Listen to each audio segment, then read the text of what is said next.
ลิปวิดีโอนี้เราสีพาทุกคนมารับชมบรรยาก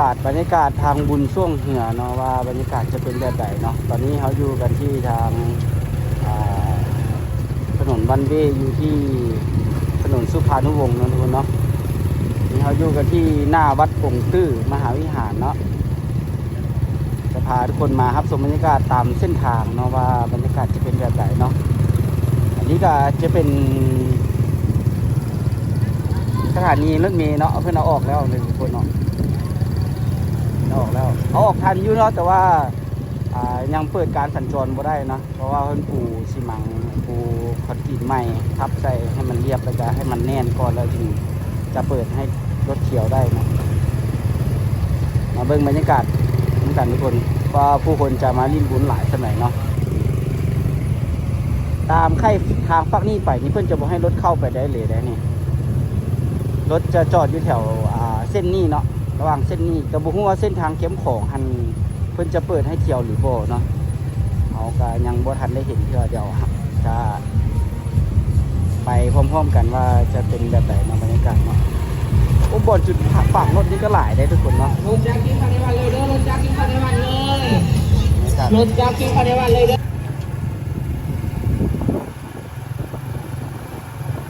ก็นักท่องเที่ยวก็เห็นตามที่เห็นนักท่องเที่ยวก็หลายเลยคุณผู้ชมเนี่ยบ่แน่ใจว่ายังอีกจักมื้อเนาะคุณผู้ชมหัวนี่รู้สึกว่ามื้อนี้น่าจะเป็นมื้อที่3กันนะ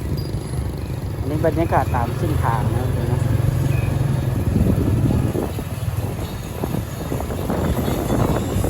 ตามโรงแรมนี่ก็มี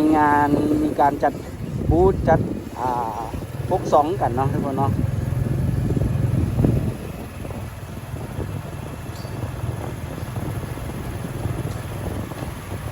โอ้เส้นทางนี้ก็ถือว่าในที่สุดเนาะกับปูทางอย่างแล้วนะจุดนี้นี่น้อยเดียวนึงเลยนานปูเส้นทางเนาะกลับมาสู่ความเจริญอีกวันนึงแล้วเนาะทุกคนเนาะเส้นทางรถกับโบติดขัดไปไหนละจากถนนเส้นนี้นี่มีสถานีรถเมล์ BRT เนาะ2สถานีเพิ่งกระทุบออกแล้วเนาะทุกคนเนาะส่วนทางนี้มันก็ปูแล้วเป็นเซ็ตเข้มห้อยแล้วนั่นคือเนาะว่าสวยงามเนาะจะรัดไปเลย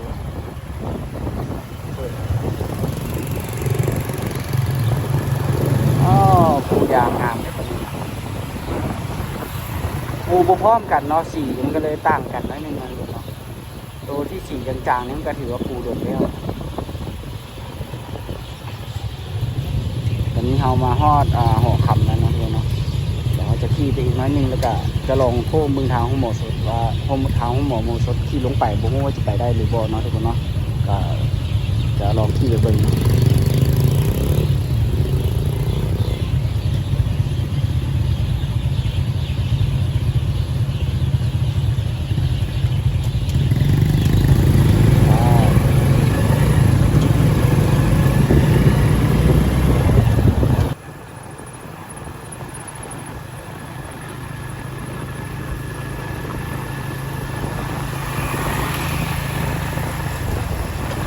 ได้เห็นรถเลี้ยวขวาได้อยู่เนาะเดี๋ยวเราจะลองเลี้ยวไปเบิ่งว่าสิขี่ลงไปได้บ่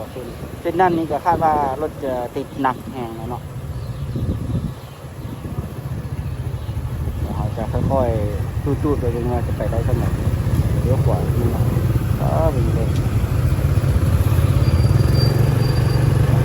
ไม่ได้หลาย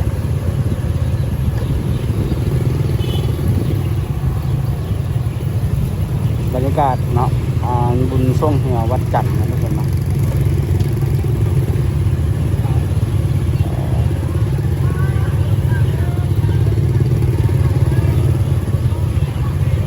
บ่ได้ใจว่ารถจักรนี้จอดคันละเท่าไหร่เนาะฝากรถแต่ว่ารถใหญ่นี่คันละ50,000บางบอนก็60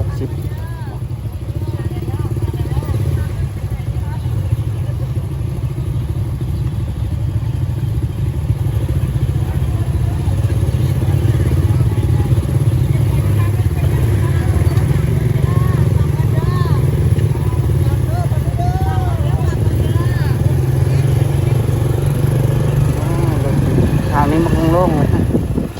โอ้รถน่าจะติดหนักเลย นนี้ทางหน้าห้องหมอหมูสดมันก็จะมีผู้คนมาขายอาหารนะตามข้างทางแล้วก็คนฝากรถ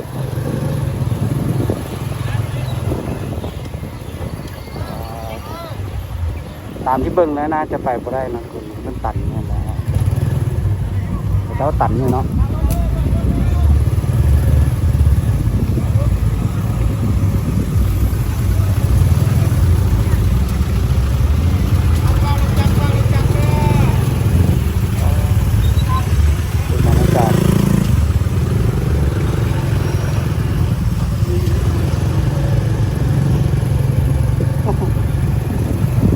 ตาเวนกำลังจะตกดิ่งนะทุกคนเนาะบรรยากาศว่าวันนี้อากาศดีแห้งเนาะต้องแรงๆนี่ก็จะมีฝนน้อยนึงเนาะแล้วก็อากาศก็เริ่มเย็นเนาะโอ้จะเป็นตัวดีกำลังงามเลยรถติดแห้ง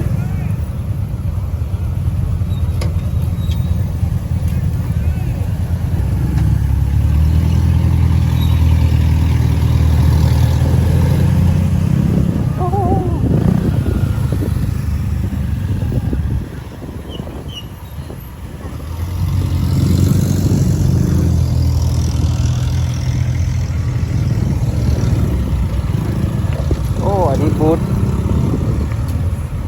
เบียร์น้ำของ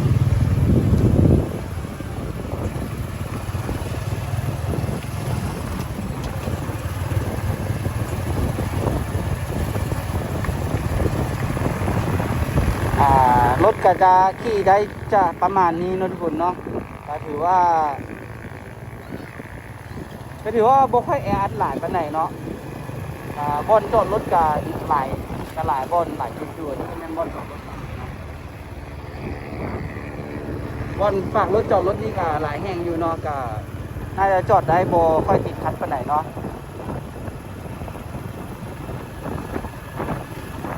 ข้างหลังหอคำมานี่เขาบ่ให้รถเข้านี่เขาขี่มาจะมดดอนจันทร์นะเดี๋ยวเขาจะพุ่งออก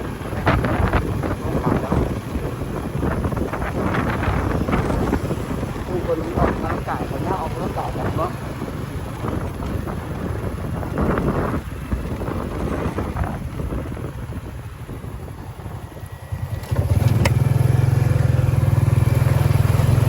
จะขี่เข้าลัดออกนี่เนาะไปทอด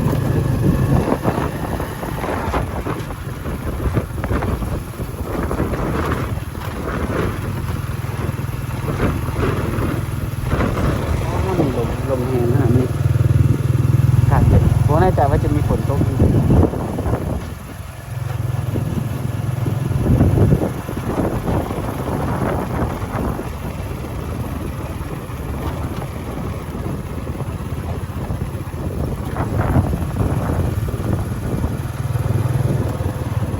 รรยากาศเดิน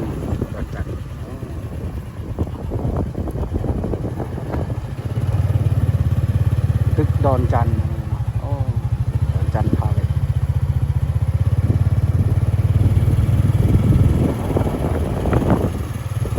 แต่จะเงียบนิดนึงเนาะแขกโบราณอะไร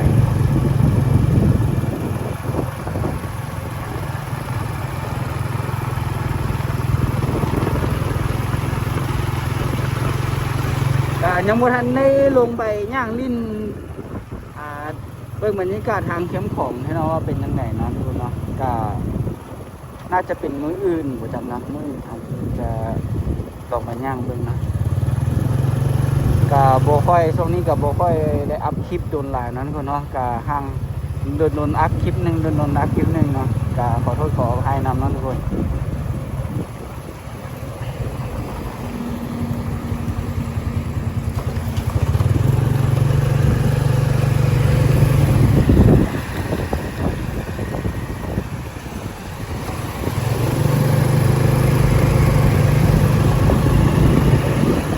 ลงมาตัดออกมาเขาจะมาฮอดบ้านเพียวัดนะทุกคนเนาะอีกน้อยหนึ่งก็จะเจอห้องหมอโมโหสดตึกใหญ่เนาะตึกใหม่ตึกใหญ่แล้วจะตึกใหม่เพราะนี่จะเป็นห้องหมอตึกใหม่ขี่รถออกมาพาทุกคนขี่รถทัศนบรรยากาศไปครับ โอ้ทางนี้ถือว่าจุดฝากรถนี่ก็หลายนะเนาะโอ้หลายเนี่ยจุดฝากรถบางบ่อนก็ได้ประมูลบางบ่อนก็บ่ได้ประมูลเนาะเป็นของพื้นที่ของชาวบ้านที่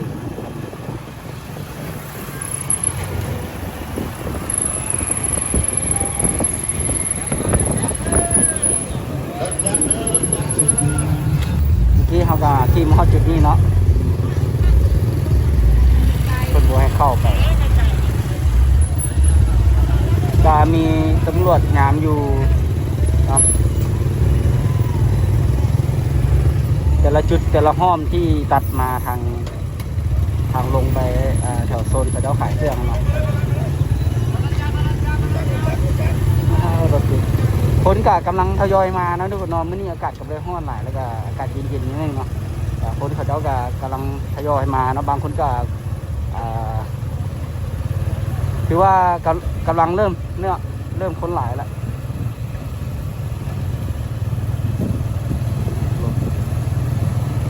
แต่บนจอดรถนี้จะเป็นโซนทางเข้มของแถวหลังมโหสถที่แม่ก็หลายเลยบนจอดรถเนาะ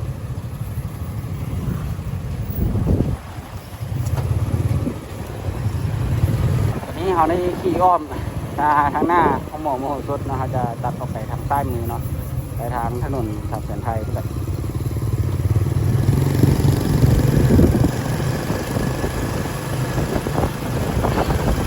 ทางถนนสามเสนไทยหรือว่าทางสีหอม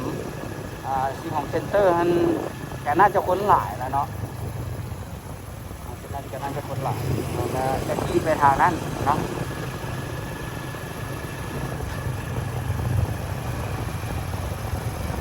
จะถ่ายให้เบิ่งว่าจุดใดที่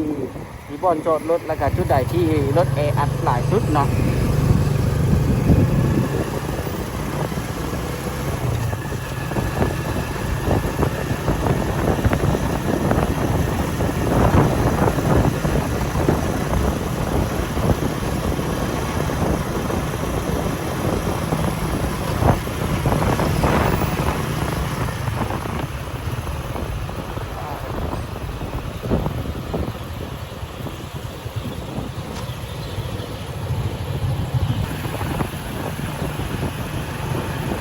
ตอนนี้เราก็อยู่ในที่เส้นทางถนนสามเสนไทยใกล้จะฮอดสีหอมเนาะร้านสีหอมนะทางเส้นนี้นี่ก็ถือว่าขี่รถได้สะดวกอยู่เนาะ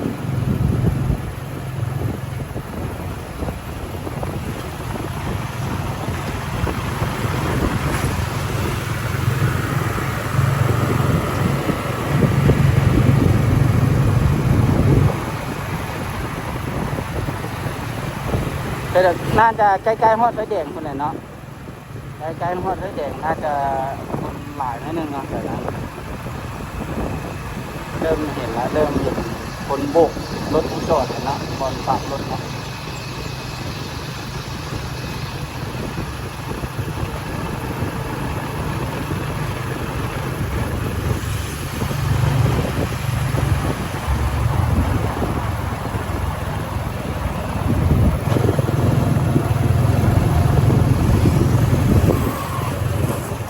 บางบอลทางวันนี้ก็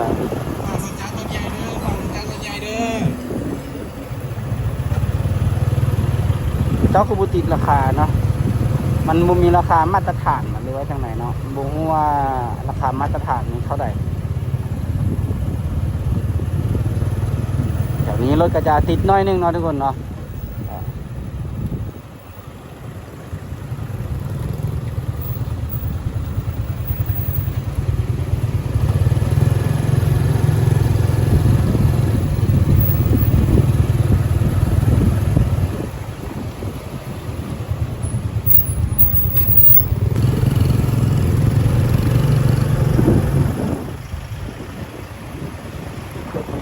มันติดอยู่บอนว่าคนเขาจะเลี้ยวซ้ายลงไปเนาะเลี้ยวซ้ายลงไปจะไปทางวัดอินเป่งเนาะเขาจะติดแถวๆนั้นเลยเนาะแล้วก็ให้การสัญจรแถวนี้นี่ก็จะติดน้อยนึงเนาะปกตินี่ก็น่าจะบ่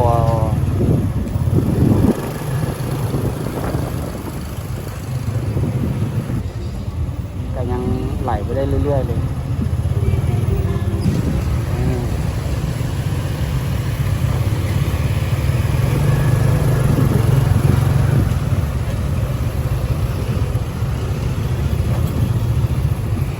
โอ้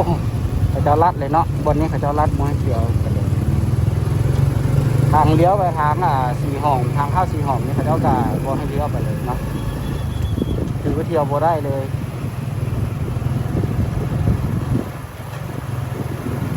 ก็จะมีอยู่2เส้นเนาะเส้นที่เราขี่ลงอยู่ตอนนี้เนาะแล้วก็เส้น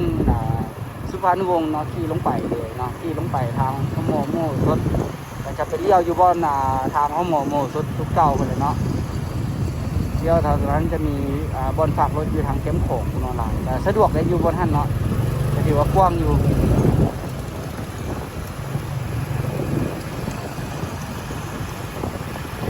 ก็จะประมาณนี้นะทุกคนครับภาพบรรยากาศทำบุญเสื่อมวัดท่าพระจันทร์เนาะก็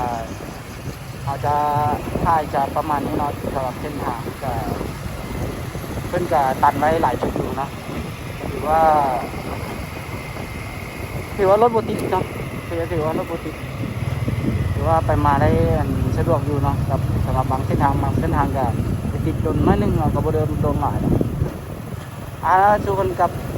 ภาพบรรยากาศเนาะกับการขับขี่เนาะก็ชมบรรยากาศตามเส้นทางเนาะในเทศกาลบุญส่งเนื้อท่าวัดจันทร์ก็จะประมาณนี้ทุกคนสำหรับคลิปวิดีโอนี้เราก็จะขอจบคลิปกันไปเพียงเท่านี้ทุกคนอย่าลืมกดไลค์กดซับสไครป์เพื่อเป็นกำลังใจในการติดตามคลิปวิดีโอต่อไปเนาะเจอกันใหม่คลิปหน้าทุกคนบ๊ายบายโอ้แต่ละบนแต่ละสถานที่เนาะโรงแรมง่ายๆก็จะมีการจัดงาน